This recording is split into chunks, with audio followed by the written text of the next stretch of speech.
After millennia of orbiting Mars, humanity faces a crisis. A massive asteroid named Pi is on a collision course with Earth, predicted to impact in 8 years. As global panic ensues, the United Nations grants China permission to lead Project United Nations Moon Shield, UNMS. The plan? Construct a colossal lunar base, develop a superweapon called the Cosmic Striking Hammers, and use it to destroy Pi. The Moon's orbit would serve as Earth's shield, blocking any resulting debris. Among the applicants for the lunar mission is Yue, a man of modest self-description, calling himself an average middleman rather than a skilled engineer. Disappointed but determined, he accepts a maintenance role, his only way to join the mission. Soon, Yue and a crew of astronauts embark on the 8-year journey to complete the Moon Shield project. When they finally launch the superweapon and celebrate their success, Yue is distracted, focused on Lang, the base commander whom he secretly admires. In his free time, he rehearses ways to confess his feelings to her, despite her not even knowing he exists. One fateful day, while Yue is in his room with headphones on, a catastrophic event unfolds. A solar storm causes a missile to malfunction, sending asteroid fragments hurtling toward the lunar base. An evacuation is called, but Yue, oblivious to the alarm, stays behind. By the time he notices, all the evacuation rockets have left except one. He races to it, but an unexpected crater blocks his path. He jumps, falls, and ultimately watches as Lang launches the last rocket, leaving him stranded on the Moon. Yue, now alone, watches as the asteroid debris strikes the base, and the entire structure begins to collapse. Dodging falling rubble, he eventually blacks out. When he regains consciousness, he learns the worst: a massive asteroid fragment has impacted Earth, decimating a large portion of the planet. Devastated, he tries to reach Earth, but there's no response. Days pass, and as the realization of his isolation sinks in, he slips into despair, realizing he may be humanity's last survivor. With supplies for 300 people, he has food for a lifetime. Deciding to make the best of his solitude, Yue explores the base and even sneaks into Lang's quarters, hoping to access her personal belongings. However, her door is locked with a password he can't guess. Left with no choice, he uses explosives to blow open the door, ending up singed and clothes torn in the process. Now inside, he prepares an elaborate dinner, complete with romantic music, creating a figure in her likeness to confess his feelings. Unbeknownst to Yue, survivors on Earth are monitoring his actions through security cameras, though they lack sound. In underground bunkers, both civilians and astronauts are sheltering from a planet ravaged by volcanic ash and toxic gases. With resources scarce, the UNMS leaders decide to broadcast Yue's life on the Moon as a hopeful symbol for those struggling on Earth. To enhance the experience, they hire a voice actor to dub Yue, portraying him as a heroic figure. As the stream begins, the viewer's first sight is unexpectedly a kangaroo, left behind by a research division, whom Yue has named King Kong Ru. Mistaking the animal for another person initially, Yue soon realizes his error as the kangaroo proves troublesome, raiding food stores and aggressively fending off Yue's attempts to shoo it away. The voice actor fumbles in dubbing this absurd encounter, accidentally playing a flute in the background, confusing viewers who assume there's simply an audio delay. Yue's days turn into a chaotic routine of evading Kong, who becomes a mischievous and occasionally hostile companion. In a comedic attempt to gain the upper hand, Yue even dresses up as a female kangaroo, but his plan fails as Kong sees through the disguise, leading to more mayhem around the base. In desperation, Yue constructs a makeshift Gatling gun using 3D printed plastic balls, hoping to scare Kong away. The chase culminates in a comical showdown, both participants exhausted, ending in a reluctant truce as they stare at Earth together. Over 200 days pass, with Yue and Kong settling into a bizarre yet functional coexistence. Earth, still grappling with disaster, begins to accept that a rescue mission may never come. Determined to take control of his fate, Yue discovers an old Apollo mission spacecraft stored on the moon. After extensive repairs and testing, he is ready to attempt the impossible, a solo journey back to Earth.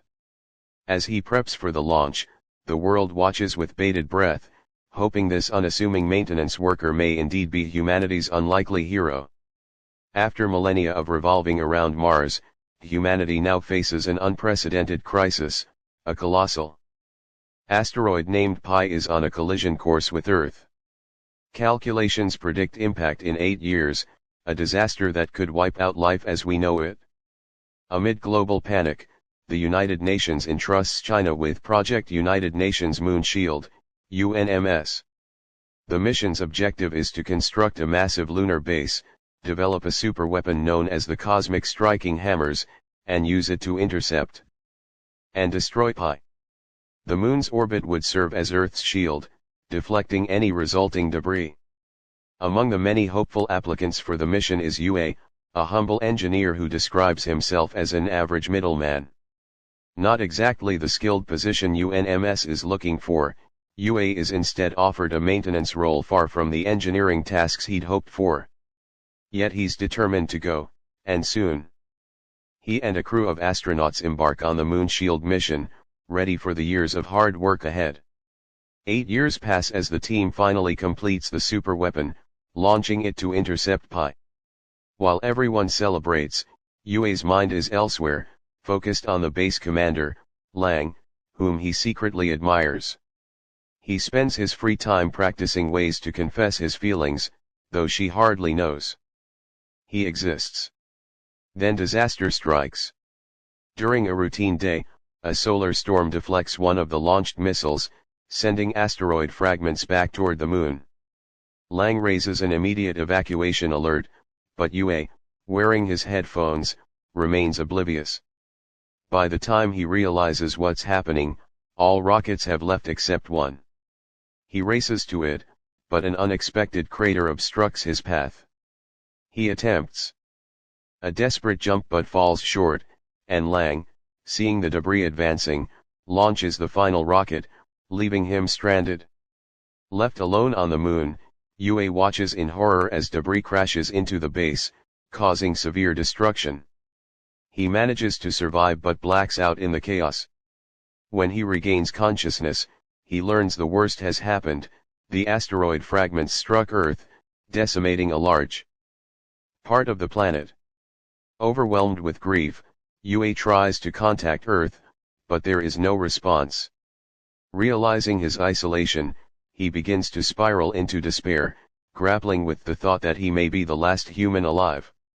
With supplies meant for hundreds of people, Yue has enough food to last a lifetime. Trying to cope with his loneliness, he explores the base and even attempts to break into Lang's quarters. When he fails to guess the password, he resorts to explosives, unintentionally blowing open the door and singeing his clothes in the process. Once inside, he sets up a romantic dinner with the replica figure he's made in her likeness, rehearsing his unspoken confession. Meanwhile, back on Earth, survivors who have taken shelter in underground bunkers are monitoring Yue's actions via security cameras. The remaining people live in hardship, as volcanic ash and toxic gases have covered much of the planet's surface. Resources are so scarce that the UNMS leadership decides to broadcast Yue's life on the moon as a source of hope, dubbing his actions with a voice actor to present him as a heroic figure. Just as they begin broadcasting, viewers on Earth are greeted with a humorous sight. Yue is wrestling with a kangaroo left behind by a previous research mission. He dubs it King Kong RU. In a series of ridiculous encounters, Yue attempts to fend off the mischievous, food-raiding creature, while the voice actor struggles to narrate the chaotic scenes with a sense of heroism.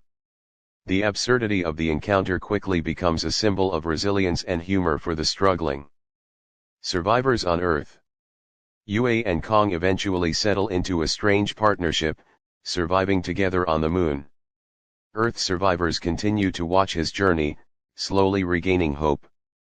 Inspired, UNMS decides to expedite communications repairs, realizing that even an ordinary man like UA, left behind in extraordinary circumstances, has become a beacon for humanity. One day, UA discovers an old Apollo mission spacecraft still intact on the moon. Determined to return to Earth, he repairs it with help from UNMS scientists who find its blueprints. After extensive work, he finally sets out on a perilous journey. Yet just as his mission to return seems successful, the moon's debris shifts, sending a massive chunk toward Earth. Now referred to as Pi+, this new threat could destroy the planet completely. UA, aware of the danger, volunteers to pilot the warhead toward Pi+ in a last-ditch effort to save Earth. His final broadcast to Lang and the survivors is a heartfelt farewell. Guiding the warhead into position, he triggers the explosion, successfully breaking the asteroid into harmless pieces. The planet is safe, but UA's sacrifice is witnessed by all as the final transmission cuts out, marking his death. Years later, Earth has begun its recovery, though reminders of the disaster and UA's heroism remain. In his honor, Lang and a new crew return to the moon to clear the remains of Pi+, gazing at the planetary ring it has left around Earth.